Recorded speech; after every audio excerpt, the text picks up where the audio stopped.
উদ্যোগে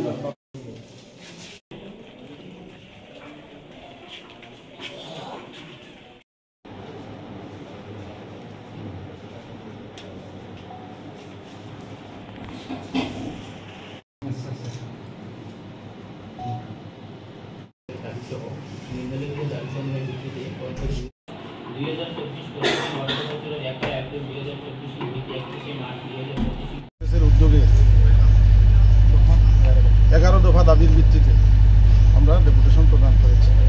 প্রতিটি গ্রাম পঞ্চায়েতেই ব্যাপক দুর্নীতি চলছে শাসক দল পরিচালিত গ্রাম পঞ্চায়েতগুলোতে। এমনকি আমাদের বিরোধী দলের পঞ্চায়েতের নির্বাচিত সদস্যরা যারা, ওনাদেরকে মিটিংয়ে পর্যন্ত ডাকা হয় না।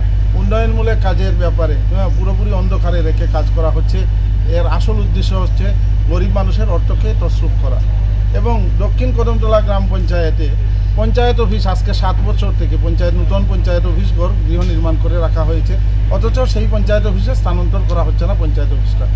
এই বিষয়গুলো নিয়ে আমরা আজকে বিডিও সাহেবের সঙ্গে দেখা করেছি এবং কদমতলা ব্লক এলাকার বিভিন্ন জায়গায় বন্যা কবলিত মানুষের যাতে যারা প্রকৃত ক্ষতিগ্রস্ত হয়েছেন তাদেরকে যাতে ক্ষতিপূরণ প্রদান করার ব্যবস্থা গ্রহণ করেন আমরা বিডিও সাহেবের কাছে দাবি রেখেছি এবং অবিলম্বে যাতে কদমতলা ব্লকের দুর্নীতি বন্ধ করা হয় এবং শাসক দল এবং যারা আমাদের বক্তব্য হলো এই কদমতলা ব্লকের 19টি গ্রাম পঞ্চায়েতেই বিগত অর্থ বছরে আয় ব্যয়ের হিসাবের কোনো পুস্তিকা প্রকাশ করা হয়নি। আমরা বলেছি অবিলম্বে যাতে আয় ব্যয়ের হিসাব 24-25 অর্থ বছরের আয় ব্যয়ের হিসাবের পুস্তিকা প্রকাশ করতে হবে। যেহেতু পঞ্চায়েত আইনে আয় ব্যয়ের হিসাবের পুস্তিকা প্রকাশ করতে বাধ্য পঞ্চায়েত আইনে রয়েছে, তাহলে কেন মানুষের অধিকার থেকে মানুষকে বঞ্চিত করা হবে? আমরা দাবি করেছি বিডিও সাহেবকে। বিডিও সাহেব বলেছেন যে উনি প্রত্যেকটা পঞ্চায়েতকে নির্দেশ দেবেন এবং বই পুস্তিকা প্রকাশ করতে কন্টিজেন্সির পয়সাও আছে।